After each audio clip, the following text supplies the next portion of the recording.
बेफिक्र रहो, ज़्यादा नहीं बोलूँगा। Thank you so much. अरे you guys can continue to sit. ठीक, अच्छा हुआ। आप सभी को नमस्कार। Thank you so much for coming all the way from Maharashtra, the entire family of CREDAI Maharashtra, Pramod ji, Sunil ji, thank you for coming from, I think, 24 districts of Maharashtra. I appreciate all of you taking the time out, visiting our state, trying to understand, trying to learn, and trying to also, I'm sure, teach us a few things that you've done well in Maharashtra. मेरी थोड़ी बहुत, ज़्यादा नहीं, but थोड़ी बहुत relationship है महाराष्ट्र के साथ, क्योंकि मैंने 2 साल पढ़ाई की वहाँ पे पुणे में। मैं पुणे विद्यापीठ का विद्यार्थी हूँ, पर मला मराठी येत नाही, मराठी आती नहीं है। थोड़ा बहुत समझ लेता हूँ, क्योंकि मैंने 2 साल वहाँ पढ़ाई किया है, तो थोड़ा बहुत तो समझ लेता हूँ, पर 2-4 अहम चीज़ सीख लिया था मैंने।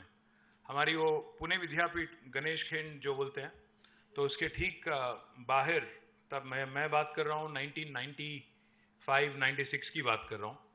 तो उस समय पुणे मतलब वहीं तक होता था। उसके बाद पिंपरी चिंचवाड़ वो इलाका सब था, पर तभी कुछ नहीं था। फिर वापस मैं तब से लेके अभी तक वापस नहीं गया पुणे, बट हमारी ज़्यादातर इंटरेक्शन होती थी वहाँ बाहर, या तो वड़ा पाव खाने में, या बाहर जाके वहाँ चौपाटी थी, तो चौपाटी में वहाँ चाइनीज़ के बंडी लगते थे, चाइनीज़ फ्राइड राइस के। तो 2 ही चीज़ हमने सीखा है, शेजवान फ्राइड राइस पाइजे, पेप्सी पाइजे। उससे ज़्यादा मराठी तो सीख नहीं पाए। दोस्त तो काफ़ी है, अभी भी दोस्त तो काफ़ी है, पुणे में है, बॉम्बे में है, कहीं और जगह है। और एक चीज़ आपको ये भी बता दें कि हमारे दूसरा भी एक वास्ता है तेलंगाना और महाराष्ट्र का, जहाँ से आप लोग आते हैं, जहाँ से प्रमोद जी आते हैं। अभी संभाजी नगर बोलते हैं उसको, पहले औरंगाबाद बोलते थे, और परबनी, लातूर, नांदेड़ और कई सारे, हमारे चंदापुर, जितने भी ये सारे ज़िला हैं, सारे डिस्ट्रिक्ट हैं, इनका हमारा पुराना नाता इसलिए है क्योंकि हैदराबाद स्टेट जो थी, एक हैदराबाद संस्थान जो थी, इससे पहले आज़ादी से पहले ये सभी डिस्ट्रिक्ट हैदराबाद के साथ ही थे, और हैदराबाद के बहुत ही अच्छे रिश्ते नाते वहाँ पे थे। साथ ही साथ कर्नाटक में जो आज बीदर, रायचूर, गुलबर्गा है, इनका भी हैदराबाद स्टेट के साथ, हैदराबाद राज्य के साथ काफ़ी सारे संबंध हैं। तो इसलिए ये कह रहा हूँ क्योंकि शायद अगर आप देखेंगे जियोग्राफिकली तो अलग अलग राज्य हैं, महाराष्ट्र अलग है, तेलंगाना अलग है, बट रिश्ते नाते, ह्यूमन रिलेशंस काफ़ी सारे हैं। But before I talk about anything else, let me give you 10-15 minutes before I go into the formal presentation. 10-15 minute थोड़ा आपको तेलंगाना का कॉन्टेक्स्ट भी बता दूं, और तेलंगाना राज हासिल करने के बाद क्या हुआ है ये भी बता दूं। आपको तो पता है हिंदुस्तान में 1947 के बाद कई सारे राज्य बने, कई सारे नए स्टेट बने। तेलंगाना राज्य की जो डिमांड है वो बहुत पहले से 50-60 साल से चलते आ रही है। We've been fighting, we've been struggling, for the creation of a separate state for Telangana for the last 50-60 plus years.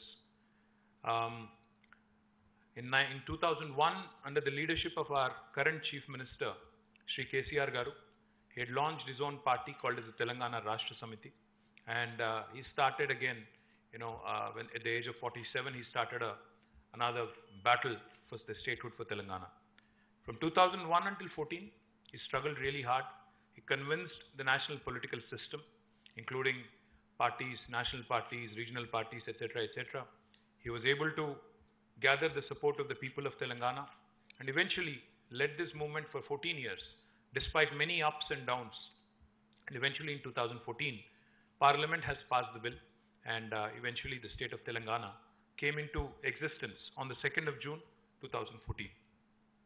But जब 2014 में तेलंगाना राज्य बनी थी, एक बार आपको यहाँ की हालात भी बता दूं। जैसे अभी प्रमोद जी ने कहा, तब उससे पहले अगर आपका कोई हैदराबाद आना जाना होता था, तो आपने शायद देखा होगा कि लोगों के मन में कुछ डाउट्स थे, शंकाएं थी कि तेलंगाना राज्य बनने के बाद क्या होगा। ये जो लड़ाई चल रही है अलग राज्य की, इसको लेके फायदा होगा या नुकसान होगा, हैदराबाद जैसे शहर का क्या होगा, इसको लेके बहुत सारे शंकाएं थी। आपको एक बात बताते हैं, क्योंकि आप सभी लोग कंस्ट्रक्शन से हो, रियल एस्टेट से हो, बिल्डिंग इंडस्ट्रीज से हो, महात्मा गांधी जी ने कभी कहा था बहुत साल पहले कि India lives in its villages. हाँ, ये बात सही है कि ज्यादातर भारतीय आज विलेजेस में रहते हैं, 70% से ज्यादा विलेजेस में रहते हैं। बट ये भी बात सही है कि India is actually run by it's cities and towns. ये बात मैं इसीलिए कह रहा हूं क्योंकि आज अगर आप तेलंगाना देखेंगे, हमारी अगर पूरा जियोग्राफी अगर आप देखेंगे, the entire geography, the entire area of Telangana, we are geographically the size of South Korea, 112,000 square kilometer, 1,12,000 square kilometre हमारी जियोग्राफी है। और अगर आप पॉपुलेशन के हिसाब से देखेंगे तो हमारी साइज होगी मलेशिया की। हम करीब करीब 4 करोड़ हैं आबादी, जनता, तो मलेशिया के साइज के हैं। और हिंदुस्तान में अगर देखेंगे आप तो आज हम 28 राज्यों में तेलंगाना 11 और 12वीं स्थान पे हैं पॉपुलेशन के हिसाब से और आबादी के जियोग्राफिकल साइज के हिसाब से। तो हम ना बड़े हैं ना छोटे हैं, हम बीच में कहीं हैं। और आज अगर आप देखेंगे तेलंगाना में सबसे अहम सिटी, सबसे इंपॉर्टेंट सिटी है हैदराबाद। साथ ही साथ हमारे 142 और हैदराबाद के अलावा 142 और म्युनिसिपैलिटीज और कॉरपोरेशन है। बट जैसा अभी मैंने कहा आपसे, while India lives in its villages, India is run by its cities and towns. And the reason why I say that is because एक हमारी हैदराबाद शहर ऐसी है जहां से आज तेलंगाना का 45 से लेकर 50% तक GSDP यहीं से आती है। क्योंकि यहाँ पे इकोनॉमिक एक्टिविटी, यहाँ पे जितने भी अभी कार्यक्रम चलते हैं, जितने भी इकोनॉमिक एक्टिविटी चलता है, इसी को लेके पूरा राज्य चलता है। महाराष्ट्र में भी या हिंदुस्तान में चाहे कोई भी आप राज्य ले लो या दुनिया में कोई भी आप देश ले लो, सभी का यही हालत है। मैं इसीलिए ये बात कह रहा हूं। हमारी एक बार बात हो रही थी सत्या नादेला जी से।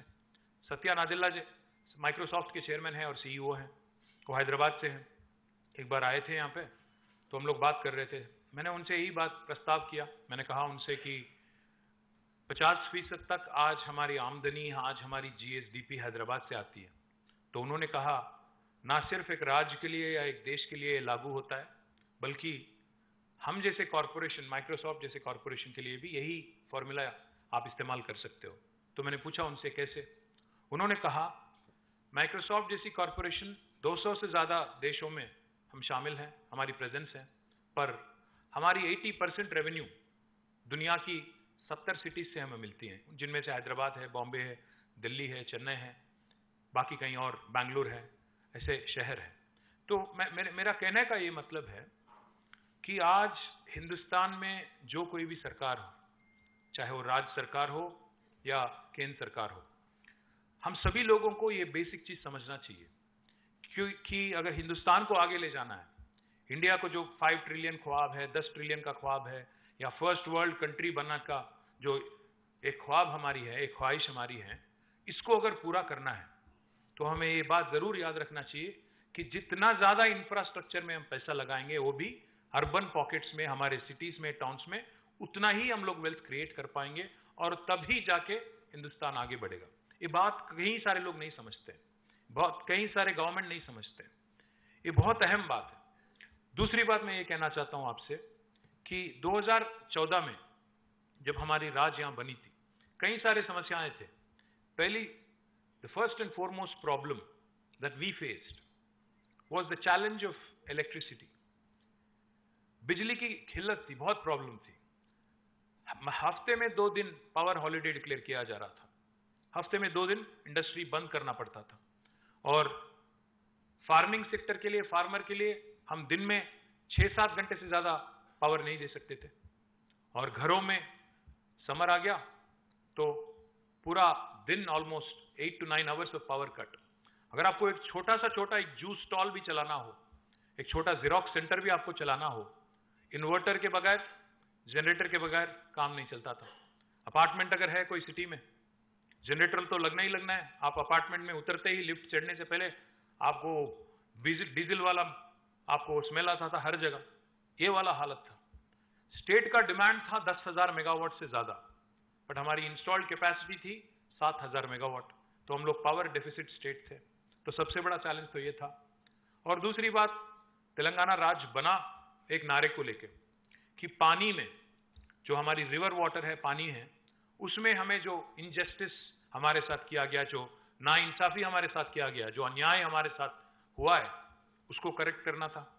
और तीसरी बात, बहुत गरीबी, one of the most backward states in the country कहा जाता था तेलंगाना को, क्योंकि काफी सारे हमारे डिस्ट्रिक्ट्स, हमारे 10 जिला थे, 10 में से हैदराबाद को छोड़ के बाकी 9 बैकवर्ड रीजन ग्रांट फंड मिलता था हमें, BRGF।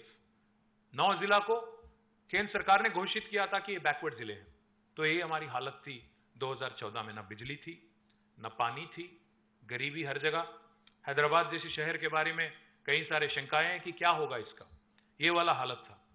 तो इसमें जब हमारी गवर्नमेंट बनी 2 जून 2014 को, हमारे chief minister Shri KCR sir ने ठान लिया था कि ना सिर्फ हमारी तेलंगाना की जनता को बल्कि पूरे हिंदुस्तान को एक मिसाल की तरह, क्योंकि हमारे लिए एक we've had the luxury of a clean slate beginning, we've had the good fortune of a clean slate beginning, क्योंकि नया राज्य बन रहा है, पहली बार एक नया सरकार बन रही है, तो उसमें आपको आपकी खुशनसीबी है कि you can start with a fresh mindset and a fresh approach. तो पिछले 9 साल में, क्योंकि हमने 9 साल कंप्लीट किया इस जून में, अभी 10वीं साल चल रही है हमारी, पिछले 9 साल में उन्होंने काफी सारे इंटरेस्टिंग चीज किए हैं। चंद चीजों के बारे में मैं कहूंगा और बाद में आप सवाल पूछ सकते हैं, मैं जवाब दूंगा। पहली बात मैं तो ये कहूंगा आपसे, मैं एग्जाम्पल देना चाहता हूं, क्योंकि कई सारे यंगस्टर भी हैं, विमेन लीडर्स भी हैं, सीनियर्स भी हैं, और 24 जिला से हैं महाराष्ट्र में। मैं ज्यादा लंबा चौड़ा नहीं बोलूंगा, संक्षिप्त में कहने की कोशिश करूंगा। पहली बात मैं ये बोलना चाहता हूं कि 2014 में हमारी पर कैपिटा इनकम थी हमारी तेलंगाना राज्य की 1,14,000 रुपया, 1,14,000 रुपया, 1,14,000 rupees was the per capita income of Telangana. We were ranked somewhere in the 15th or 16th spot in India. But this year, as of March 31st, 2023, Telangana's per capita now is 3,17,000. We are the highest in the country. Our gross state domestic product, GSDP, राज्य के लिए GSDP, देश के लिए GDP, तो हमारी GSDP जो थी 2014 में, वो थी 5,05,000 crore, 5,05,000 crore. As of March 31st this year, it is 13.27 lakh crore. The growth, and remember this, this is despite 2 years of COVID. 2 साल लगातार कोविड, और कोविड के साथ साथ हमारा मोदी साहब के साथ बनता नहीं है, तो उन्होंने भी कुछ नहीं किया। इन 9 साल में 1 पैसा भी, 1 बूटी कौड़ी भी नहीं दिया तेलंगाना। यहां से लेना ही है, देना तो है ही नहीं। यहां से हम लोग 1 रुपया अगर टैक्स में देते हैं केंद्र सरकार को, वापिस हमें मिलता है 45 पैसा डेवल्यूशन के हिसाब से, बाकी जाता है उत्तर प्रदेश और कहीं और अन्य जगह। कोई इतराज नहीं हमें, बट कहने की ये कोशिश कर रहा हूं कि हम देश को कंट्रीब्यूट करते हैं, देश से वापस नहीं लेते। Just to give you an example, Telangana is less than 2.5% of India, but Telangana's contribution to India's GDP is 5%. We literally punch double our weight. मतलब एक 50 किलो वाले बॉक्सर और 100 किलो वाली बॉक्सर के साथ लड़ रहे हैं, तो वो वाला हालचाल है। Telangana punches double its weight. ये कैसे हुआ? पर कैपिटा कैसे बढ़ा? प्रोजेक्ट कैसे बने? क्या क्या किया गया? मैं आपको 2-4 चीज बताता हूं, आपको ये जान के ताजुब भी होगा। You will be very surprised to know this. दुनिया की सबसे बड़ी अमेज़न की कैंपस कहां है, कोई बता पाएंगे आप में से? जी, हैदराबाद। दुनिया की सबसे बड़ी अमेज़न की कैंपस सियाटल में नहीं है, अमेरिका में नहीं है, हैदराबाद शहर में है। मैं आपसे रिक्वेस्ट करता हूं, आप लोग जाने से पहले देख के जाइएगा जरूर। 3.1 मिलियन स्क्वायर फुट कैंपस है, ज्यादा दूर नहीं है यहां से, शायद 2-3 किलोमीटर होगी यहां से, जरूर देखना। और एक बात बताता हूं आपको, गूगल नाम तो सुना होगा, एप्पल, मैं राहुल नहीं बोला, गूगल बोला। Google, Apple, Facebook, Microsoft, Uber, Salesforce, Micron, Qualcomm, Novartis, ZF और सर्विस नाउ और कई अन्य सारे कंपनी हैं। इन सभी का दुनिया का दूसरा लार्जेस्ट कैंपस, दुनिया का उनके हेडक्वार्टर के बाहर। गेस करें कहां पे है? थैंक यू, फाइनली आप लोग आ गए मेरे रास्ते पे, हैदराबाद में। ये भी देखिएगा जरूर, गूगल का यहीं पे है, फेसबुक यहीं पे है, एप्पल यहीं पे है, माइक्रोसॉफ्ट का दुनिया का सेक्शन लार्जेस्ट कैंपस यहीं पे है, माइक्रॉन, क्वालकॉम, मेट्रॉनिक, नोवार्टिस, ज्यादा दूर नहीं, अगल बगल में है सारे, आप देख सकते हैं। क्वालकॉम एकदम पीछे है। और एक और बात जान के आपको ताजुब हो गया, दुनिया की सबसे बड़ी इंक्यूबेटर, दुनिया की सबसे बड़ी टेक्नोलॉजी इंक्यूबेटर पता है आपको कहां पे है? जहां आप बैठे हैं वही है, टी हब जो है, ये दुनिया की सबसे बड़ी इंक्यूबेटर है टेक्नोलॉजी की। और ये 18 एकड़ जमीन जो अगल बगल में है, यहां पे टी हब है, एकदम इसके ठीक बाहर टी वर्क्स हैं जो हिंदुस्तान की सबसे बड़ी प्रोटोटाइपिंग फैसिलिटी है। उसको लग के एक और बिल्डिंग बन रही है, image tower, innovation in multimedia, animation, gaming and entertainment. 1.6 million square foot की बिल्डिंग बन रही है। इन तीनों को मिला के ये हो गया दुनिया की सबसे लार्जेस्ट इनोवेशन कैंपस। क्योंकि इनोवेशन पे, चाहे वो प्रोडक्ट इनोवेशन हो या टेक इनोवेशन हो या एनिमेशन में गेमिंग, एंटरटेनमेंट या मल्टीमीडिया की इनोवेशन हो, सारे चीज एक ही कैंपस से अगर आप देखेंगे जोड़ के, तो ये दुनिया की सबसे लार्जेस्ट इनोवेशन कैंपस है। एक और बात आपसे मैं कहता हूं, हम सभी लोग ने कोविड के, we have just come out through that COVID phase.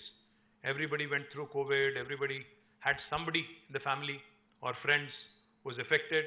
Some people have unfortunately passed, etc., etc. I would request you to think about this, what I'm about to say. Not only in technology, we are also a leader in biology.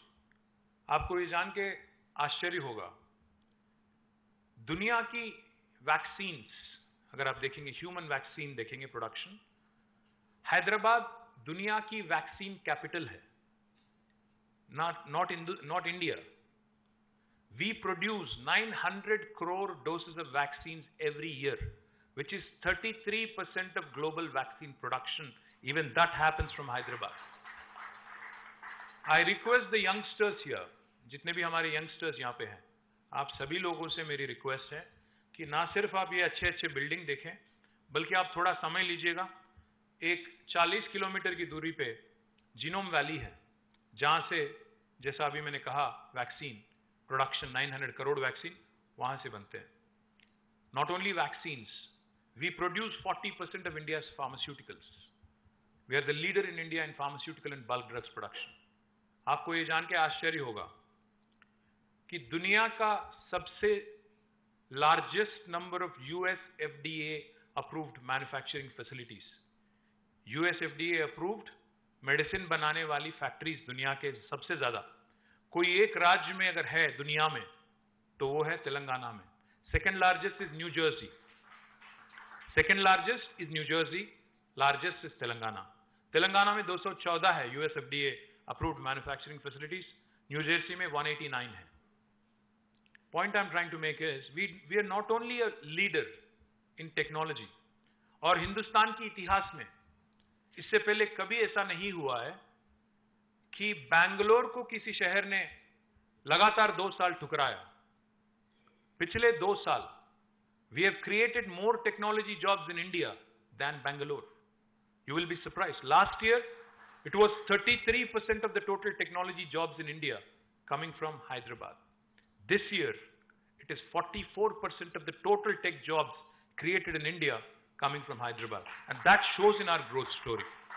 अगर आपको मेरे बात पे विश्वास नहीं आता है, क्योंकि मैं पॉलिटिशियन हूं, क्योंकि पॉलिटिशियन लोग बोल तो अच्छा लेते हैं, कई बार झूठ भी बोल देते हैं, आपके मन में होगा शायद।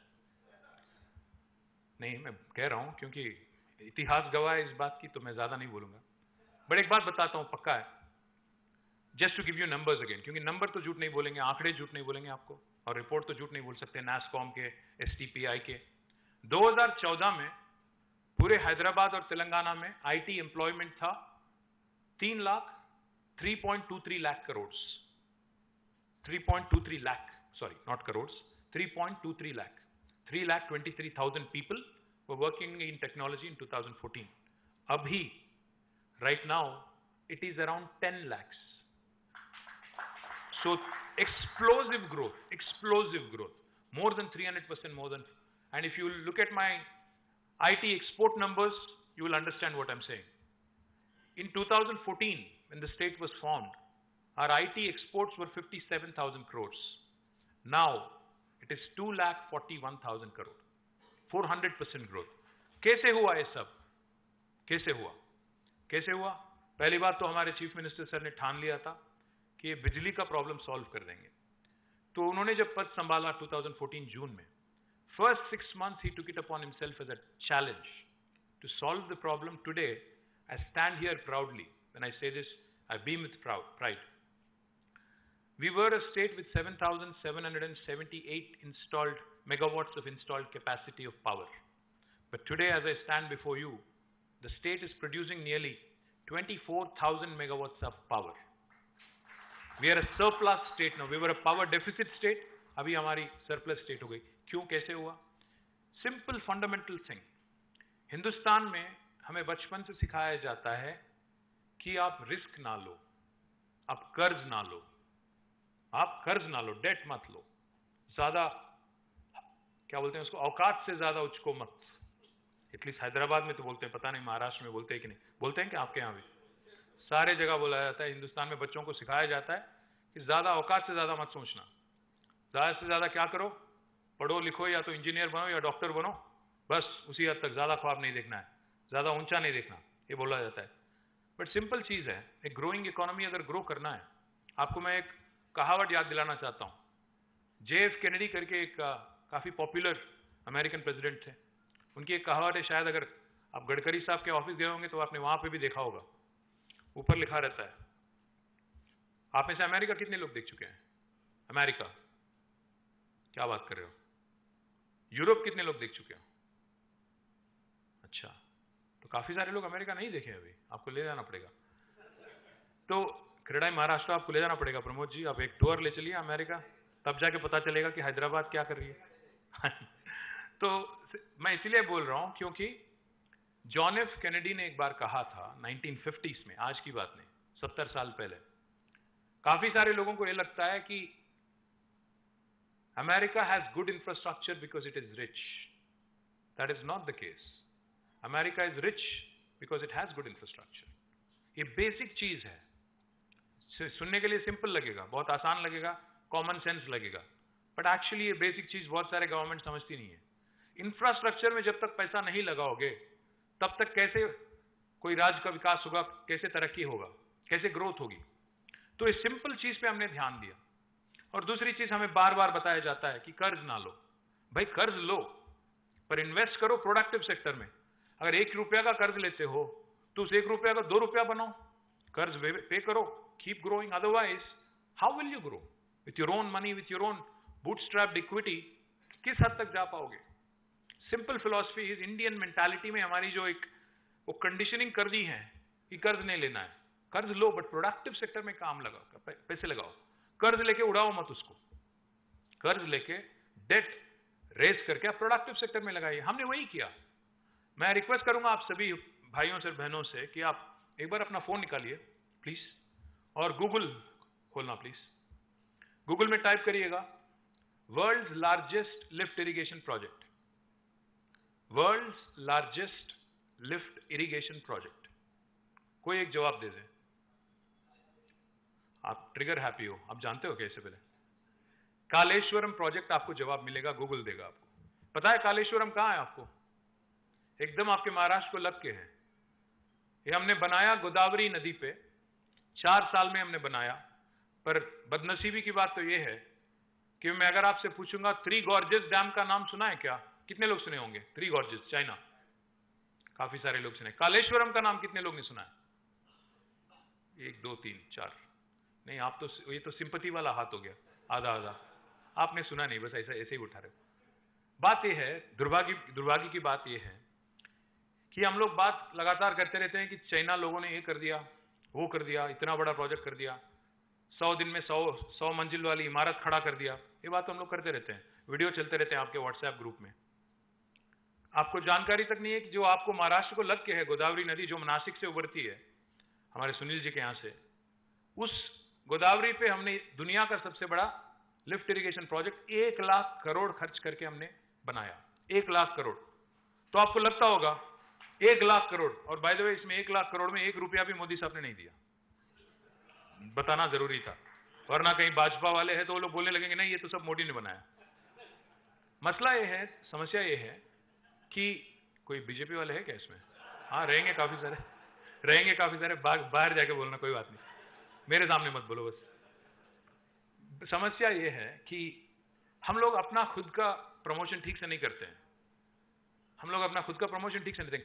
काम तो करते हैं बट प्रमोशन नहीं करते हैं। 1 लाख करोड़ हमने खर्च किया। 1 लाख करोड़ क्यों किया, करना क्यों पड़ा? क्योंकि अगर आप देखेंगे तेलंगाना का भूभाग, गोदावरी चलती है 80 मीटर के सी लेवल पे, 80 मीटर अबव सी लेवल पे गोदावरी चलती है, बट तेलंगाना का सारा भूभाग ऊपर है, 200 मीटर ऊपर, 300, 400, 600 मीटर ऊपर। तो एक कालेश्वरम प्रोजेक्ट जो है, हमने महाराष्ट्र के साथ एक समझौता किया, एक बायलैटरल एग्रीमेंट हमने कर लिया कि हम लोग प्रोजेक्ट बना रहे हैं, इंटर स्टेट डिस्प्यूट ना हो। देवेंद्र फडणवीस मुख्यमंत्री थे तब, उनके साथ हमने एक समझौता किया, एक एग्रीमेंट किया, और एक प्रोजेक्ट हमने 4 साल में खत्म किया। इस 4 साल में प्रोजेक्ट कंप्लीट करने से दुनिया की सबसे लार्जेस्ट लिफ्ट इरिगेशन प्रोजेक्ट, इससे हुआ क्या? हुआ यह है कि 45 लाख एकड़ जमीन, इससे पहले जिसका कोई इरिगेशन कमांड नहीं था, कमांड सोर्स नहीं था, एक रिलायबल सोर्स नहीं था, उसको आज एक जबरदस्त सोर्स मिल गया। 80 मीटर पानी, जहां 80 मीटर गोदावरी की हमने पकड़ा, उसको हमने मल्टीपल स्टेज लिफ्ट करके 618 मीटर की हाइट पे हमने उसको लिफ्ट किया। इसलिए दुनिया की सबसे लार्जेस्ट लिफ्ट इरिगेशन प्रोजेक्ट है। इसको चालू करके 4 साल हो गया। आज जब हम लोग बात कर रहे हैं यहां पे, पता है हमारे चीफ मिनिस्टर क्या कर रहे हैं? आज इसी समय कालेश्वरम से भी सब बड़ा, कालेश्वरम से भी बिगर पंप हाउसेस के सहित एक और प्रोजेक्ट हमने बनाया, पालमूरू रंगारेड्डी लिफ्ट इरिगेशन, जिसकी उद्घाटन आज सीएम सर कर रहे हैं महबूब नगर डिस्ट्रिक्ट में, जो कि 200 किलोमीटर दूर है। यहां पे हमने बनाया कालेश्वरम गोदावरी पे, और दूसरा कृष्णा रिवर पे, जो फिर से अगेन महाराष्ट्र से आता है। कृष्णा पे हमने बनाया पालमूरू रंगारेड्डी। इसको लेके क्या हुआ? इसको लेके हुआ यह है कि पालमूर के जरिए हम दे पाएंगे करीब करीब 12.5 लाख एकड़ जमीन को पानी, और कालेश्वरम से 45 लाख एकड़, जिसको लेके आज Telangana, we were ranked 24th among Indian states for production of paddy rice, 24th in 2014. You know where we are today? We have crossed Punjab and Haryana, and we are the #1 state which is producing paddy in the country today.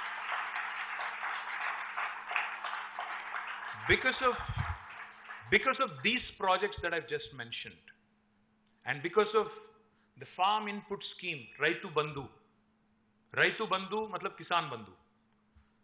रैतु बंधु एक ऐसी project है जिसमें farmer को हम government की तरफ से फार्म इनपुट असिस्टेंट देते हैं। अभी तक 12 किस्तों में, 12 इंस्टॉलमेंट्स में, किस्तों में हमने 73,000 करोड़ रुपया 70 लाख फार्मर के अकाउंट में सीधा जमा किया, विदाउट 1% डिविएशन, 1% करप्शन, 1 पैसा of corruption. That is what has led to agriculture revolution in Telangana today. We used to produce, in 2014, we used to procure as a state government 68 lakh metric tons of paddy, rice. But पिछले summer में हमने 68 lakh metric ton हमने 2014 में हमने procure किया था। इस साल समर में हमने 3.5 करोड़ मेट्रिक टन पैडी हमने खुद प्रोक्योर किया। तो एग्रीकल्चर एक्सपेंशन हुआ है। तो एक तरफ आईटी एक्सपेंशन चल रहा है, दूसरे तरफ एग्रीकल्चर एक्सपेंशन चल रहा है। मैं आपको एक इंटरेस्टिंग चीज बताता हूं। मैं अभी बात कर रहा था सुनील जी से और प्रमोद जी से। मैंने पूछा इन दोनों से, क्योंकि दोनों बिल्डर हैं। मैंने पूछा, सर आपको बिल्डिंग परमिशन के लिए कितने दिन लगते हैं महाराष्ट्र में? आपका हंसी कुछ बता रहा है कि कोई एक निश्चित समय नहीं है, मनमानी चलता है। आपको एक बात बताते हैं, आपको सुन के ताजुब होगा। 8 साल पहले जब मुख्यमंत्री बने थे केसीआर जी, एक मीटिंग उन्होंने बुलाया था इंडस्ट्री वालों के साथ। इंडस्ट्री जो अन्य इंडस्ट्री है, रियल एस्टेट इंडस्ट्री नहीं बल्कि अन्य इंडस्ट्री हैं, उनके साथ मीटिंग बुलाया था। सामने बैठे थे हम और हमारे साथ हमारे ब्यूरोक्रेट्स बैठे थे। प्रदीप चंद्र जी करके आईएएस ऑफिसर थे, हमारे जयेश रंजन सर थे, IAS ऑफिसर है, इंडस्ट्री के सेक्रेटरीज थे, सेक्रेटरी और कमिश्नर। तो सीएम सर ने एक क्वेश्चन पूछा उनके मुंह पे। सीएम सर ने कहा उनसे कि भाई एक बात बताओ, मैं अभी एक 7 घंटे का मीटिंग करके आ रहा हूं। मैंने इंडस्ट्री से पूछा कि परमिशन लेने में कितना वक्त लगता है, ये बस तेलंगाना बनने के 1-2 महीने के बाद की बात कर रहा हूं मैंने इंडस्ट्री से पूछा कि कितना वक्त लगता है, कितना समय लगता है आपको परमिशन लेने में। उनके पास कोई जवाब नहीं था। जैसे आप हंसने लगे वो लोग भी हंस पड़े। तो सीएम सर ने एक क्वेश्चन पूछा इनसे, पूछा कि गवर्नमेंट को परमिशन देने की क्या जरूरत है? इन लोगों के मतलब होश उड़ गए। IAS ऑफिसर है, आती है 50-60 साल से, बुरा ना मानो अरविंद, किशोर जी बुरा ना मानो, 50-60 साल से आदत है कि आपके पास आए, बोले माए बाप परमिशन दे दो, हमारे मतलब कृपा करो, इनका आदत है। अब जब एक सीएम बैठे हैं आगे और पूछ रहे हैं गवर्नमेंट को परमिशन देने की क्या जरूरत है, अब ये लोग परेशान, बोल नहीं पा रहे हैं। मैं नया नया मंत्री बना, मैं खुद, मेरे पास भी कोई जवाब नहीं। तो फिर 2 मिनट सोचे, 4 मिनट सोचे, 5 मिनट सोचे, फिर बोले ऐसा है सर कि कहीं एक दुर्घटना अगर हो गई तो हमें कम से कम जानकारी तो होना चाहिए ना कि कौन सी इंडस्ट्री है, क्या चीज है, कितने लोग काम करते हैं और क्या क्या मतलब किस तरह की काम करते हैं, पोल्यूशन करते हैं कि नहीं करते हैं, सब देखना पड़ेगा ना। तो सीएम सर ने बस यही कहा, ऐसा करो, सेल्फ सर्टिफिकेशन लागू करो, आज से एक नया कानून बनाते हैं। ये हमने नवंबर 2014 में किया था, जिसका नाम है, कानून का नाम है TS iPass। आपने देखा होगा इजी पास, फास्ट टैग करके जो टोल पे रखता है ना, वैसे ही इजी पास जैसा हमने TS iPass बनाया। TS iPass का मैं फुल फॉर्म बोलता हूं आपको। TS iPass का फुल फॉर्म हुआ Telangana state industrial project approval self certification system. अगर आप में से किसी को तेलंगाना में एक यूनिट लगानी है, आपको गवर्नमेंट से मिलने की जरूरत नहीं है। आप सीधा पहले ही दिन, अगर आपके पास जमीन है तो आप अपना काम, फैक्ट्री का निर्माण शुरू कर सकते हो। कोई म्युनिसिपैलिटी की परमिशन की जरूरत नहीं, ग्राम पंचायत की जरूरत नहीं। और all that we request of you is that you submit information online कि आपकी एक्टिविटी क्या है। TS iPass पोर्टल में आप समाचार डाल दें कि आप कौन हो, आपकी फाइनेंशियल कैपेसिटी क्या है, कौन सी लाइन में आप पैसा लगा रहे हो, कितने लोगों को रोजगार दोगे, टैक्सेस का क्या होगा, और पोल्यूटिंग इंडस्ट्री हो कि नहीं, आपको लैंड चाहिए कि नहीं चाहिए, ये सब उसमें डालना पड़ेगा। जब आपकी इंफॉर्मेशन हमें मिलती है कानून से, मैं जो कह रहा हूं अभी एक भाषण नहीं दे रहा हूं, TS iPass कानून है, लॉ है, एक्ट है। कानून के हिसाब से 15 दिन में इंडस्ट्रीज डिपार्टमेंट को आपको हां या ना में जवाब देना है। परमिशन देंगे या नहीं देंगे, आप एलिजिबल हो कि नहीं, 15 दिन में जवाब देना है। अगर 15 दिन में हम जवाब नहीं देते हैं, क्या होगा? 16वां दिन ऑटोमेटिक अप्रूवल, हिंदुस्तान में कहीं नहीं, automatic deemed approval as per the act. और 16वां दिन एक और काम भी मैं कर सकता हूं। हमारे सीनियर IAS ऑफिसर जो हैं, अरविंद हैं, किशोर जी हैं, NVS रेड्डी हैं, कानून मुझे मजबूर भी करती है कि 16वां दिन से अगर इन्होंने फाइल को रोका है, एक दिन मैं इनको 1,000 रुपए का फाइन पे लागू कर सकता हूं।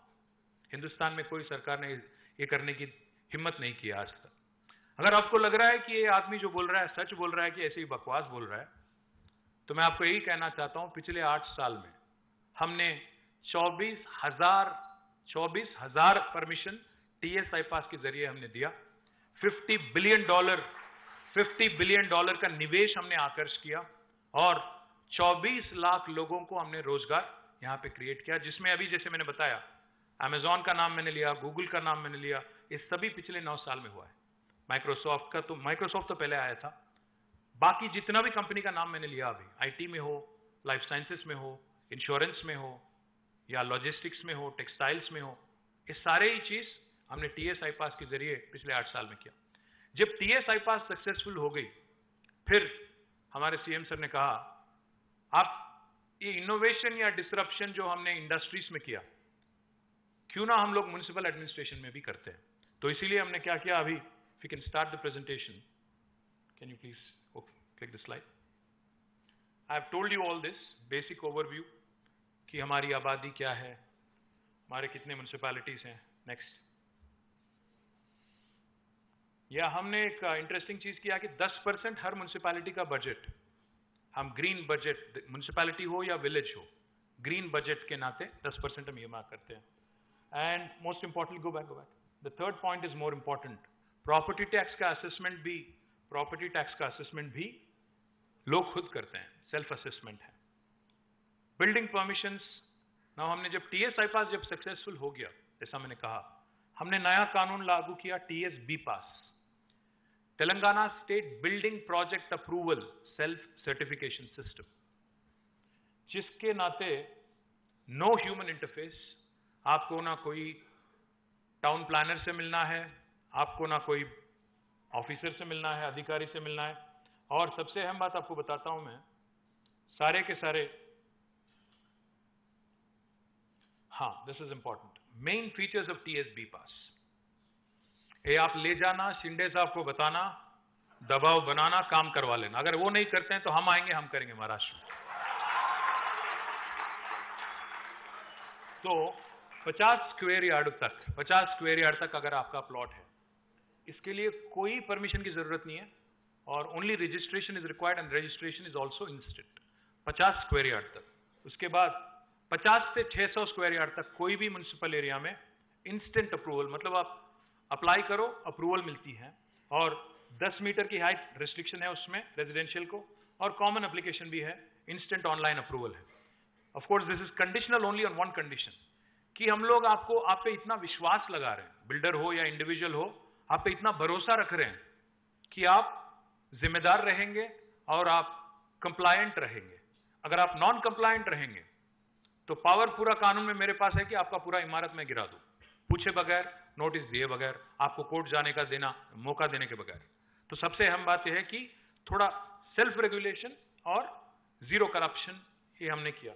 और last one, most important builders के लिए, 600 से ऊपर ऑल नॉन रेसिडेंशियल बिल्डिंग्स, हमने 21 दिन में हमने परमिशन देना ही देना है. अगर 21 दिन में हम देते नहीं है तो 22वां दिन ऑटोमेटिक डीम्ड अप्रूवल है. ये आपको हिंदुस्तान में कोई और राज्य में सुनने को नहीं मिलेगा. अगर आप लोग सोच रहे हैं कि इन्होंने बता तो दिया, काम कैसे चल रहा है, मैं आपसे रिक्वेस्ट करूंगा, मैं यहां से जाने के बाद, मेरे जाने के बाद, आप हमारे क्रेडाई के हमारे भाई हैं, यहां पे हमारे राजशेखर है, राम रेड्डी जी हैं, मुरली कृष्णा रेड्डी हैं, प्रेम सागर रेड्डी हैं, शेखर रेड्डी हैं, आप इनसे बैठे आराम से, आप इनसे संपर्क करिएगा. मैं जानता हूं, मैं 10 साल मंत्री रह चुका हूं, 10 साल करीब रह चुका हूं. मैं ये भी जानता हूं कि बाहर, हिंदुस्तान में बाहर के सिटीज में क्या क्या होता है परमिशन लेने के लिए, देने के लिए. पर स्क्वायर फीट चार्ज करते हैं कई सारे लोग, मालूम है मुझे. पर आज हैदराबाद में मैं गर्व के साथ कह सकता हूं, हमारे यहां ऐसी कोई सिस्टम नहीं है, कोई लेन देन की बात नहीं है, ट्रांसपेरेंसी है. इसीलिए आप नंबर देखिएगा, ये है हमारे एप्लीकेशन, और जितने अप्रूवल्स हमने दिया है, मैं आपको प्रेजेंटेशन भी दे दूंगा. मैं आपके सुनील जी को और हमारे प्रमोद जी को मैं प्रेजेंटेशन भेज दूंगा, आपके मेंबर्स के साथ शेयर करिएगा. महाराष्ट्र गवर्नमेंट पे, जैसा मैंने कहा, दबाव बनाइए, बताइए उनको, उनके अफसर यहाँ आए, सीखे. आज कर्नाटक से हमारे कुछ मंत्री लोग और कुछ अफसर लोग यहाँ पे हैं, क्योंकि कांग्रेस वर्किंग कमेटी की मीटिंग है यहाँ पे. वो लोग हमें हराने के चक्कर में यहाँ पे आए हुए हैं. कोई बात नहीं, बट अच्छी बात यह है कि कांग्रेस के जो मंत्री हैं कर्नाटक के, वो भी यहाँ पे सीखने में लगे हैं. बाहर सीख रहे हैं कि वेस्ट टू एनर्जी कैसे किया जाए, परमिशन कैसे लिया जाए. उत्तर प्रदेश की भी टीम आई थी योगी जी के यहाँ से 2 दिन पहले, उन्होंने भी ये देखा, उनको भी लागू करना है यूपी में. तो इसलिए मैं गर्व के साथ कहता हूं, जो तेलंगाना आज करती है, बाकी हिंदुस्तान कल करती है. We are a trendsetter, we are a torchbearer, we are a trailblazer. Let me also tell you, we have not only planned for today, this beautiful city Hyderabad. I have to give credit where it's due. While my government and our honorable, under the leadership of our honorable Chief Minister, has done exceedingly well in terms of creation of infrastructure. आप अगर 6 महीने के बाद हैदराबाद आएंगे, कई सारे जगह आप पहचान नहीं पाओगे, क्योंकि आपको लगेगा कि ये नया फ्लाईओवर आ गया, ये नया एक अंडरपास आ गया, ये क्या हो रहा है, एक नया मेट्रो लाइन लग रहा है. तो हमने लगातार इंफ्रास्ट्रक्चर पे ध्यान दिया. आपने देखा होगा, सिटी में उतरते ही आपको एक ब्यूटीफुल एक्सप्रेसवे है, 12 लेन वाली, जो सीधा आपको शहर के अंदर लाती है. 160 किलोमीटर वाली एक्सप्रेसवे है आउटर रिंग रोड है, और हम लोग अभी 160 किलोमीटर का मेट्रो का प्रोजेक्ट हमारा कैबिनेट ने अप्रूवल दे दिया है। अभी हमारी मेट्रो 70 किलोमीटर है, बट इसको 415 किलोमीटर हम आगे ले जाने की प्रयास कर रहे हैं, जिसमें हमारे मेट्रो मैन यहीं पे है, एनवीएस रेड्डी यहीं पे है। अगर आपको कोई सवाल है तो उनसे भी पूछ सकते हैं। और मेट्रो चौतरफ आउटर रिंग रोड में हमने एक मेट्रो का कॉरिडोर भी बना दिया, उसको भी हम लोग इंक्लूड करके चल रहे हैं। एक और चीज आप देखिएगा, हमें प्लानिंग में भी इससे आसानी होती है कि ट्रांजिट ओरिएंटेड डेवलपमेंट कहां पे हो रहा है। मतलब मेट्रो स्टेशन जहां बनती है वहां पे you can allow for high rises and exceptions, बाकी जगह you can allow for residential layouts etcetera etcetera. We have also made sure, well of course I will come to the highlights of real estate sector in a minute. Hindustan के इतिहास में, जैसा मैंने कहा, इससे पहले कभी नहीं हुआ कि बैंगलोर को किसी शहर ने 2 साल लगातार नंबर ऑफ एम्प्लॉइज में बीट किया। ऑफिस स्पेस अब्जॉर्प्शन में उनको हमने 4 क्वार्टर लगातार बीट किया। आज Hyderabad real estate sector is doing really well. Of course there are highs lows, Covid etcetera etcetera, work from home, hybrid models, etc., etc. But in spite of all of that, we've been growing very, very well. More importantly, let me also share with you, our energy security is taken care of for the next 30 years. Our energy growth requirement, मतलब power, बिजली जितना भी चाहिए, जितना भी ये शहर बढ़े, उसकी रिक्वायरमेंट को हमने ऑलरेडी कैप्चर किया, उसके लिए प्रोविजन किया। पानी हम लाते हैं, पानी जैसा अभी जो प्रोजेक्ट की मैंने बात की, कालेश्वरम और पालमूरू रंगारेड्डी लिफ्ट इरिगेशन, दोनों में हमने प्रोविजन रखा है कि ड्रिंकिंग वाटर की भी प्रोविजन है। तो Hyderabad till 2052 its drinking water needs are met with. Next month, in fact, next month in October, by the end of October, we will become the first city in India to be treating 100% of its wastewater. 100% of it is sewerage. 2000 MLD की हमने sewerage treatment plant उसका उद्घाटन किया, अक्टूबर के अंत तक पूरा करेंगे। और I'll come to this now. I think this could be of interest to you. My chief city planner is here. My director planning is here. Director town and country planning is also here. So Hyderabad has been growing very, very fast in terms of real estate. One of the things that we allow for is unlimited FSI. And this has been on since 2005-06. It's important to grow vertical. Hyderabad, India जैसी country में, I think where limited space है और unlimited people है, we are the most populous nation on the planet now. We have to go vertical. So unlimited FSI हमने allow किया है। इसको लेके आज, if you look at the skyline of Hyderabad, it's beautiful, and we continue to build, and we are in fact now, after Bombay, after Mumbai, we have the second largest number of skyscrapers in the country. Let me also tell you, like I said, more than 12 buildings which have been approved with more than 50 floors. That will make us the second largest in India after Mumbai. GHMC has set up a very unique TDR policy and a TDR bank, transferable development rights.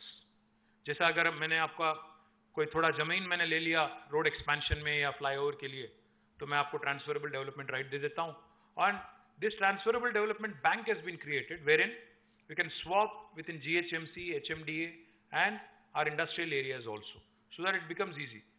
My corporation has saved more than 5,000 crores of rupees by way of this TDR approach, and I compliment Arvind Kumar, my CCP, Devendra Reddy, my DTCP, and the entire team for that.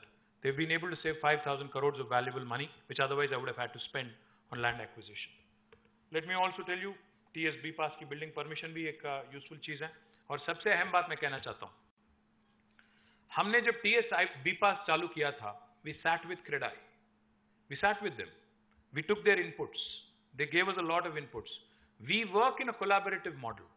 हम लोग collaboration में विश्वास रखते हैं, हम लोग साथ साथ काम करने में विश्वास रखते हैं। इसीलिए आज जितने बिल्डर्स के प्रॉब्लम है, इनफैक्ट मुझे एक किस्सा याद आ रहा है। सीएम सर ने ना सिर्फ इंडस्ट्री के साथ बल्कि बिल्डर्स के साथ भी मीटिंग किया था। एक मीटिंग लिया था उन्होंने, शायद 6 घंटा चला, 9 hours. The meeting lasted for 9 hours. End of 9 hours, they had made number of requests. He agreed to most of them. He issued 7 GOs on the same day, and gave them almost several different kinds of relief. This was about 7-8 years ago, in one single day. So that's how we work. सबका साथ सबका विश्वास बोलते हैं ना, वो बोलते हैं, हम करते हैं, वही फर्क होते हैं। और अगर आप देखेंगे अर्बन इंफ्रास्ट्रक्चर डेवलपमेंट की, अगर आप देखेंगे तो पानी, जैसा मैंने कहा 100% सीवरेज ट्रीटमेंट हम करेंगे अक्टूबर अगले महीने के अंत तक।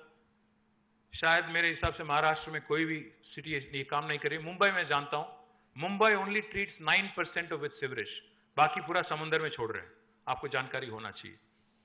Drinking water needs 557 million gallons per day. That's what we supply today, which equates to 150 LPCD, 150 liters per person per day. Hyderabad agglomeration, not just GHMC, but जो ORR के भीतर है, will have assured water supply, जैसे मैंने कहा, अगले 50 साल तक पानी की कोई किल्लत यहाँ पे नहीं होगी, क्योंकि because of those two projects that I've just mentioned to you. 100% solid waste management. आप विश्वास नहीं करोगे, आज हम प्रोड्यूस करते हैं फ्रॉम वेस्ट टू एनर्जी, अगर आप देखेंगे 34.5 मेगावाट आज प्रोड्यूस करते हैं। अगले साल की अंत तक 101 मेगावाट एनर्जी हम जनरेट करेंगे वेस्ट से। This is the largest plant in South India right now, but when we start producing 101, it will be the largest plant in India. Urban infrastructure, we have completed, we have spent a few billion dollars, not one or two, but a few billion dollars, 25,000 या ज़्यादा, in fact, only on roads in the last 9 years. If you go around Hyderabad, you'll see number of flyovers, number of underpasses, number of skyways, most of which have been built. In fact, more than 36 have been built under this program called as SRDP in the last 9 years, Strategic Road Development Program. और अच्छी बात तो यह है कि जो CRMP जो अगली लाइन है, ये इतनी सक्सेसफुल रही है कि महाराष्ट्र में, बॉम्बे में भी अभी लागू कर रहे हैं। अच्छी बात है कि 5 साल तक एक रोड की मेंटेनेंस और निर्माण और मेंटेनेंस पूरा एजेंसी को हमने दे दिया, प्राइवेट एजेंसी को, उसको बोलते हैं हम लोग comprehensive road maintenance programme, CRMP।